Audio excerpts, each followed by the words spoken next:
ဘုရားရန်ကုန်မှာနေတော့ကြတော့ဟိုတစ်ချိန်ကအင်မတန်မှနာမည်ကြီးခဲ့တဲ့ကဘာကျော်နော်ဥဒ္ဒံပေါ့ဗျာကုလသမဂ္ဂအတွင်းမှုချုပ်ဥဒ္ဒံရဲ့သမီးအေးတန်ဆိုတာဘုရားတို့ပါစိတ်တံမှာလာပြီးတော့ရှင်းပြပါတယ်တကယ်ကိုကြဆန္ဒပဲဘုန်းကြီးတို့အဲ့ဒါတော့ကြည့်ကြတဲ့အလိုမျိုးဘုန်းကြီးတစ်ခါမှမမြင်ဘူးရင်းနေပါလေမလာအောင်ရှင်းနေပါလေမလာအောင်ဆိုရေဝေးဖြန့်တာဗျာဘလောက်လောက်ပဲဘုရားတော့သိ8000လောက်ပုံပါလာပဲသိမော8000တော့အဲ့ဒီကတော်လာမဘလောက်ရှိတယ်ဆို15ချက်ပဲရှိသေးတာတော်လည်း15ချက်ပဲရှိတော့ဝေတန်ဖို့ဘလောက်ရှိတယ်ကျုပ်တို့လည်းစဉ်းစားကြည့်ပေါ့အဲ့ဒီအချိန်ကတော့မှပဲသိန်းပေါင်း9000ကုန်ကြခံပြီးတော့ဘာမှပဲလာပြီးတော့စစ်ပြတာစစ်ပြတော့ကြော်ညင်းတော့ဘာဖြစ်တယ်လို့တော့ဒီအင်္ဂလိပ်တယောက်ရောက်လာတာဗျအင်္ဂလိပ်လူမျိုးပဲအောင်တော်ပေါင်းပေါင်းကြီးနဲ့ဆရာတော်တဲ့ဘာလို့ပါဆိုတော့ပြီးတော့ရှင်းပြခြင်းတို့ဗျာတဲ့ဘယ်မှာတော့စီရင်ပေးရမလဲဟာတို့ကစီရင်ပေး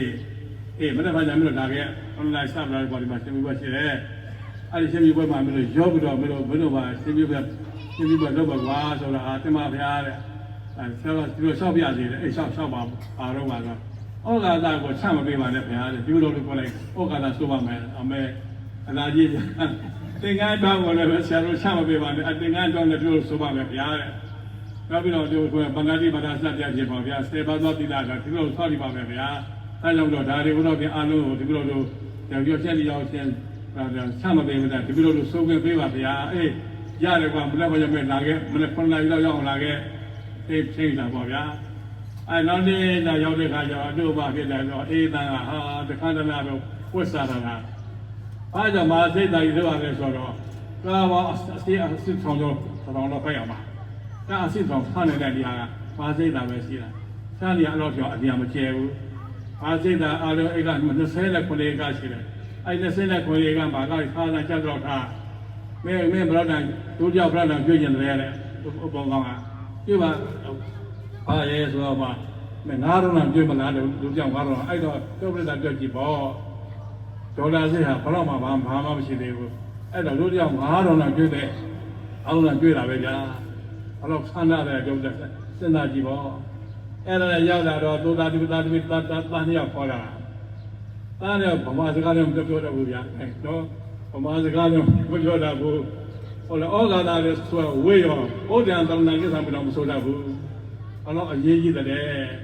အမိဖဘလောက်အရေးတအရာပြောလို့ပြောကြတော့ပါနော်လက်ဝဆရာမြေလိုက်ဆိုတာပုပ္ပါသရိယာမင်းနဲ့ဖာပုပ္ပါအင်္ဂလိပ်လူမျိုးစစ်ရေပြောဘူးဗျာဖေရတဲ့အင်္ဂလိပ်အမေရတဲ့အင်္ဂလိပ်ဥဒဖေးဆိုတာမြန်မာစပ်ပေးဗမာအဓိကဆရာကြီးပေါ့ဗျာအဲ့ဒီတော့မွေးစားတာလားအင်္ဂလန်မှာအဲ့ဒီမွေးစားထားတဲ့ကောင်ယောက်ကဗျာအဲ့ဒီမှာသူအေးသားရရှိရတယ်ကဩဃာတဆိုးပြီးတော့မှကြောဗျာမာသီဆောပြောကြီးပြောကြီးတို့ဩဟုတ်တာပဲနော်ဟုတ်တာပဲဟိုမှာဘာမှမဆိုတော့ဘူးအဲ့တော့ချမ်းမြေဆရာတော်ကြီးရိတ်တံမဖွဲသေးဘူးမာစိတ်တိုင်းပါရှိတယ်အဲအင်္ဂလိပ်လိုပဲချပေးမယ်ဗုဒ္ဓံတဏ္ဍကိစ္ဆာမိ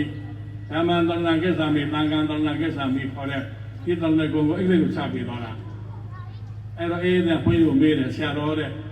ပုဂ္ဂိုလ်လေးတွေကတော့ထားပါတော့ဗျာတဲ့ဒီလိုတော့သားတွေကတော့ကိုယ်ဖြစ်ပါမလားမသေးကြဘူးဘုဒ္ဓတော်လောက်ပဲရှိမယ်ရှင်တာပဲတော့အဲ့လိုသင်ပါလားလို့ဒီဘုရားတဏ္ဍကိစ္ဆာမိဓမ္မံတဏ္ဍကိစ္ဆာမိသံဃံတဏ္ဍကိစ္ဆာမိဒါတွေတော့မှလို့မသိနိုင်ဘူးလားဆရာတော်ပြောတော့မအားဘူးဗျာအဲ့ဒီပြောတယ်သမင်းတော့ဒီနေ့သုံးတာစားတော့အားသေးတာပဲဒါလေးရမှာဘာလို့မှာလို့ပါအဲ့ဒါနဲ့ဒုပရိသရေတရားပွဲမှာအလူပွဲရောက်သိမ်းပေါင်းများစွာခေါ်ကြခံရဆင်ပြုတ်ပြီးလို့လည်းပဲသားဖြစ်တဲ့ပုဂ္ဂိုလ်ကတဏ္ဍကုံကြည့်အောင်မဆိုးနိုင်လို့မလို့ပွေမဖြစ်ချဘူးဗျာဒါကြောင့်မလို့ဘက်သွားပြကကျေးဇူးများသောဆရာထဲမှာနံပါတ်1ကျေးဇူးအများဆုံးသည်ဟုတ်ကဘလို့လဲအမေနဲ့အဖကျေးဇူးအများဆုံးပါပဲအဲ့ဒါလေးဒုပရိသလိုက်ပြီးတော့ဆိုပါဗရဏဂုံတည်စေသင်ကြားပေမြတ်ပေတို့ဆရာဗရဏဂုံတည်စေသင်ကြားပေမြတ်ပေတို့ဆရာဗရဏဂုံတည်စေသင်ကြားပေမြတ်ပေတို့ဆရာဗရဏဂုံတည်စေသင်ကြားပေမြတ်ပေတို့ဆရာ ကဲခုနကဆရာတော်ရဲ့တပည့်တွေဒါကြီးတွေ့လိုက်တယ်မော်လာတို့လေးလားအဲ့ဒီကလေးတွေငယ်ငယ်တည်းကဟာညှိတွက်တဲ့အချိန်ကစပြီးတော့ဆရာတော်ဥဒ္ဒဝရကသာပြီးသင်ပေးခဲ့တာလေဟိုတန်တော်နာကိစ္စမစ္စတဲ့တန်တကောတင်ပေးပြပေးလို့မလို့ကွဲဘွားရောက်တော့တာပဲအဲ့ဒီတန်တကောပြီးအောင်ကတို့ပြဆိုတတ်ဘွားတော့ရေးကြည့်တယ်တန်တကောမပေးတတ်လို့ကွဲမဖြစ်ဘူးဆိုရန်ခံလည်းမရဘူးဗျာရန်ခံလည်းရန်မဖြစ်ဘူးအဲ့တော့တန်တကောဘလောက်အရေးကြီးတယ်အဲ့တော့ဒီအရေးကြီးတယ်အဲ့ဒီအရေးကြီးတဲ့တန်တကောဟောဆရာတော်ဥဒ္ဒဝရကနော်နှစ်စီတွဲလောင်းတဲ့အရှင်ကဘဝကစပြီးတော့သင်ကြပေးကြတာအဲ့တော့အဲ့သင်ကြပေးတဲ့ဆရာမြတ်တယ်မမြတ်ဘူးလားပြိဿမြတ်ပါဘူးဗျာအဲ့ဒါလည်းမကတော့ဘူးကတဲ့ဘုန်းကြီးပြီးတော့စာပေသင်ကြပေးနမကာရဘုရားရှိခိုးတွေသင်ပေးပရိသေကြီးသင်ပေးစကြမယ်သင်ပေးပြီးတဲ့အခါကျတော့ဩဒီဆရာတော်မြတ်တာပဲရှိမလဲအဲ့ဒီမြတ်တော်ဘုရားအဲ့ဒီဆရာကိုတို့ပြိဿဘာလို့မလဲယုံတည်သေးစားပြီးတော့ဒီရှင်ဘုရားဘုဒ္ဓဘာသာလောက်တာပေါ့ဟောညပြောပါတယ်မိဘကကောင်းတယ်ပါတော့ဒါပြည့်ကျောင်းကိုတော့ပြန်အမေကျောင်းနဲ့ဓမ္မမိုက်ပြောသိရသူကျောင်းတော့အမေအမိပိုက်တော့အာကျောင်းတဲ့ဒုပရိသသိရသူကျောင်းသိရသူကျောင်းအဲ့ဒါသိရသူကျောင်းပြလို့ငါးနှစ်လို့ဒီကနေ့တော့ခွင့်ဆက်ကြည့်လာဘူးဟုတ်လားဟောညဆက်စက်လေးရှိပြီတေတော့မှသိမကြဘူးဝိုင်းပြီးတော့တို့ဘာသာမင်းနဲ့တို့တော့မှနေပြီဆိုတော့တော့တော့ပဲစစ်ဆိုင်တဲ့ဒေသတော်တွေနောက်တော့ဘလောက်တရားသွားဖို့လဲဘာမှမဟုတ်လားဒီနေ့ကတော့ဆိုဘုရားမရှိတော့ဘူးဟုတ်လားမရှိတော့ဘူးအဲ့ဒါကြောင့်မလို့ကြည့်တဲ့ပုဂ္ဂိုလ်ရှိုးရတာပေါ့ဗျာဒါကြောင့်မလို့ပရမဇောတန်တကောပြောင်းနဲ့တင်ကြပေးတယ်စာပေနဲ့တင်ကြပေးတယ်အတော့ခက်ခဲတယ်အဲ့တော့အနေနဲ့ခက်ခဲတာကျုံးလို့ပြောပြရစီခဘရိတာနော်ဘုရားရိတ်တာတဲ့မှာနေတော့ဥစိန်တိုင်းကဥစိန်ကောင်နေ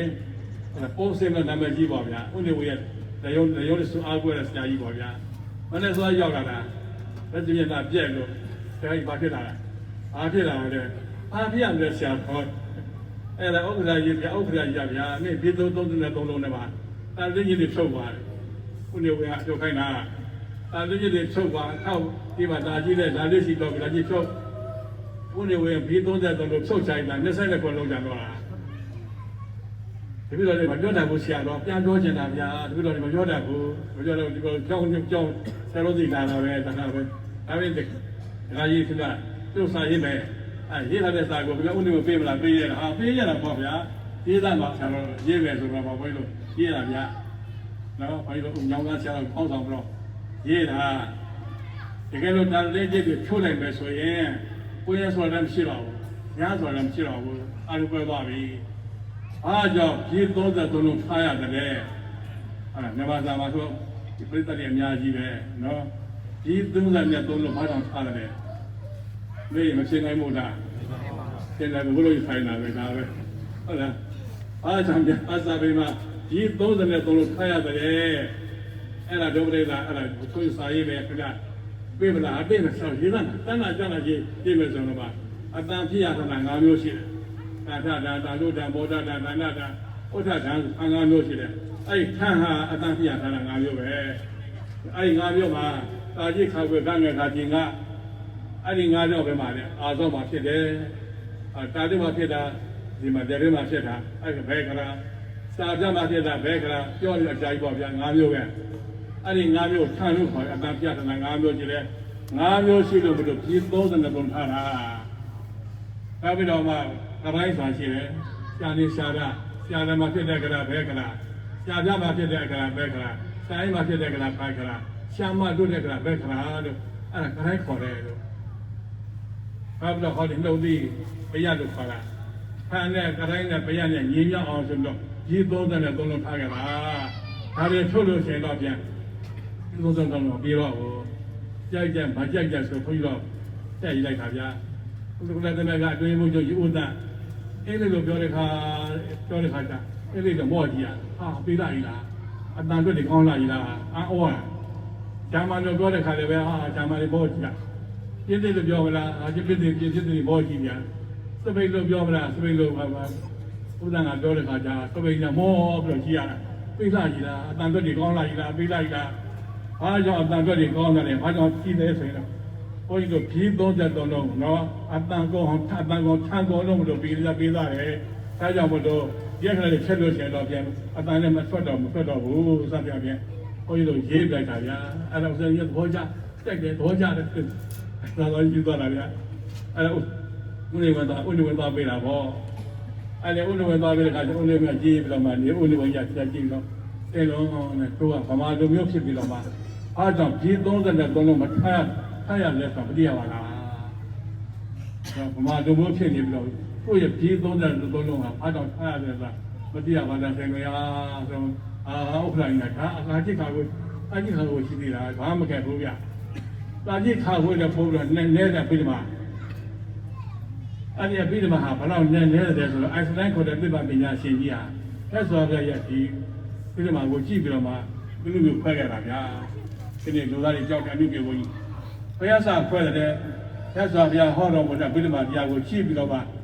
အဲ့ဒီမှာပြပပညာရှင်ကြီးခွဲခဲ့တာအိုက်စတိုင်းပြပပညာရှင်ကြီးအဲ့ဒါအားရသွားတာဘလောက်ကြက်ကပါကြဘလောက်ကြာတယ်ပေါင်း90ကျော်နေပြီသတ္တင်သာပရမနုလမေကောလသတ္တင်သာတိပြစ္ဆာရိတာပိသတ္တင်သာရထပိသတ္တင်သာတိအခုလူတွေသွားလို့ထားတဲ့ဖုန်းတစ်ခုယူပါအဲ့ဒီဖုန်းကို36စိတ်ရင်ပါပြစ္ဆာရိမျိုးတစ်ခုဖြစ်တယ်အဲ့ဒါဆောင်းလုံးမှာဆိုရင်ပြန်ပေါ်ကြတဲ့ကောစိတ်နေပေါ်မှာကြာအယောင်လေးပါတဲ့ပြုပုံပေါ့ဗျာအဲ့ဒါကိုပြစ္ဆာရိမျိုးလို့ပါတယ်အဲ့ပြစ္ဆာရိမျိုးတစ်ခုကိုယူ36စိတ်တစ်စိတ်ပါတယ်ဘာဖြစ်ကြလဲဆိုတော့ဒီလူသားတွေကြောက်နေကအမှုမျိုးကိုဖြစ်တာပဲ။အမှုမျိုးတစ်ခုဖြစ်တာ။ငါဆိုပြအဲ့ဒီမျိုးတစ်ခုယူလိုက်ဦး။ဒီဘက်36ဆိုတဲ့စိတ်လည်းဆိုရင်တော့ပြန်အမှုမျိုးနဲ့ပေါ်ရသိငယ်တော့ပထမအမှုမျိုးအမှုမျိုးနဲ့ပေါ်သိငယ်တယ်။ပထမအမှုမျိုးဖြစ်တယ်ဆိုတော့သက်စွာပြရတယ်ပြီးတော့ဖက်သွားတာဗျာ။သက်စွာပြဆိုအတ္တဆိုတာမရှိဘူး။အားလုံးဟာသဘောတည်းတည်းရှိတယ်လို့ဟောခြင်းသက်စွာပြခွဲစေရတာ။အဲ့ဒီခါကျမှတော့တဲ့ပေါင်း30ကျော်သွားပြီသူကကွာသိပြီးတာကြားသွားပြီ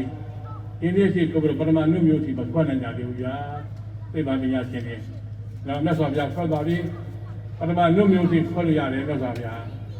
အဲ့ဒါခုတော့ဘုအနှုတ်မျိုးလာမရနေရတာဖွက်လို့မရတော့ဘူးဘုလိုတော်နဲ့အတ္တ